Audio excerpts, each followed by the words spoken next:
السلام علیکم ورحمۃ اللہ وبرکاتہ دا پی ټي وي بولان پښتو خبرونو سره زه سید رفیع الله لومړی د نن د خبرونو سر ټکی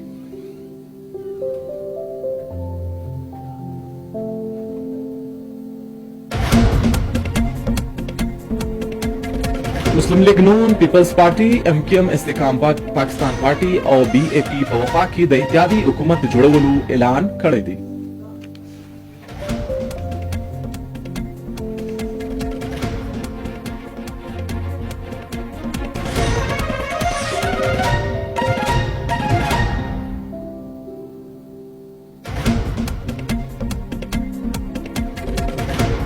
په آزاد حیثیت جوړ شوي نور درې د اسمبلي غړي په مسلم لیگ نون کې شامل شوي دي.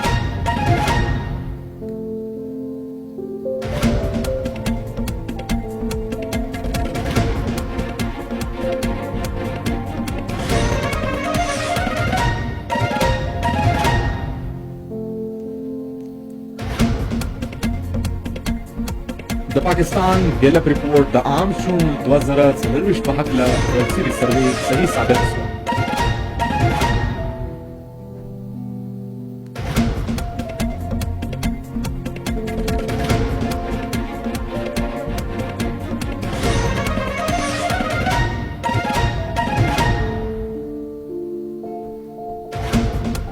په خوشاب او کوهاټ کې د بیرته چون چارې روانې دي او د ماښام تر 5 بجو پورې په پولینګ بلټن نه روان. اوس راسي وګورو د خبرونو تفصیل. د حکومت جوړولو لپاره تماسونه او اړیکې نیول کېږي. مسلم لیگ نون پیپلز پارټي MKM پاکستان استحکام پارټي مسلم لیگ نون او بلوچستان عوامي پارټي په وفاق کې د اتحادي حکومت جوړولو اعلان کړی دی. د پیپلز پارټي مسلم لیگ نون د مخورو او د کمیټیانو تر مابین بنن یوه بله غونډه هم کېږي. په آزاد حیثیت شون شوي نور درې د اسمبلي غړي په مسلم لیگ نون کې شامل شوي دي. د شهباز شریف سره رضا حیات حراج، اکبر حیات حراج او اصغر حیات حراج ولیدل.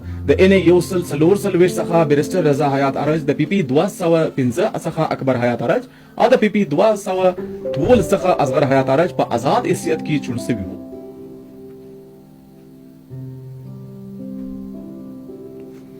د پاکستان ګیلپ ریپورټ د عام جون 2024 په هکله کړل شوي سروې صحیح ثابته شوه.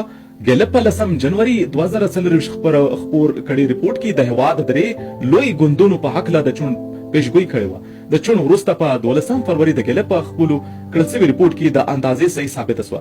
د چون وروسته ګیلپ ریپورټ څخه دا ثابته کیږي چې په پاکستان کې صفا چون شوی دی. په خوشاب او کوهاټ کې د بیرته چون چارې روانې دي او د ماښام تر 5 بجو پورې به پولینګ بې له ځنډه روان وي.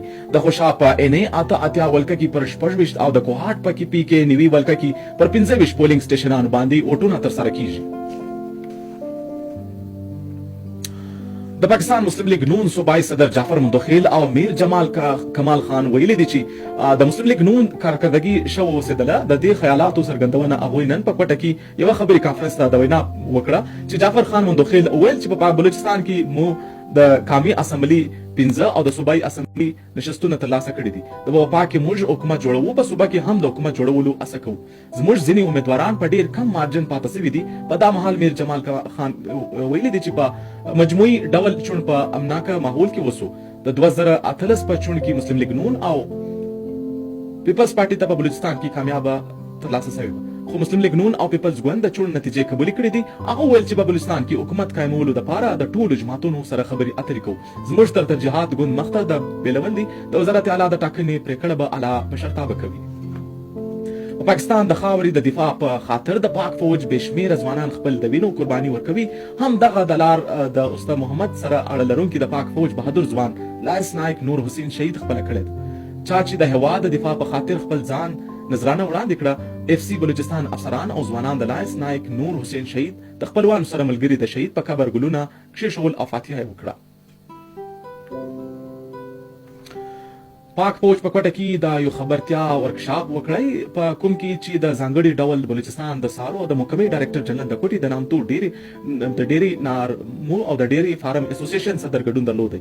په دې ورکشاپ کې ډیری فارمو او د ډیرو شیانو په باره کې معلومات او خبرتیا ورکړې وه. په کوم کې چې ویل چې د سارو او د ساسکي او د ډیری فارمونو او رسي اقتصادي حالاتو په شا کړل شوي دي. د پیزونو ورکولو په وخت د دارو درمل په د سارو د محکمې لخوا یقیني جوړول کیږي. په بلوچستان کې د قومي او صوبایي اسمبلی د چون په حلقو کې د اعتراضات وروسته د درې الیکشن ټریبیونل کار پریکړل شوي دي. ریپورټ کوي د کوټې څخه عزیز الرحمن.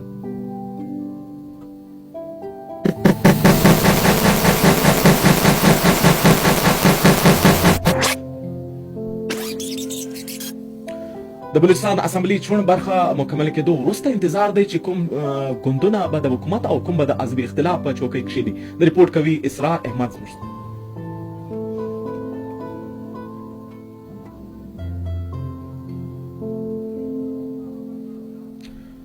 او اوس په پای کې تاسو ګورئ د بلوچستان د بېلابېلو سیمو موسم حال. موږ ته راکړئ اجازه. الله نگهبان.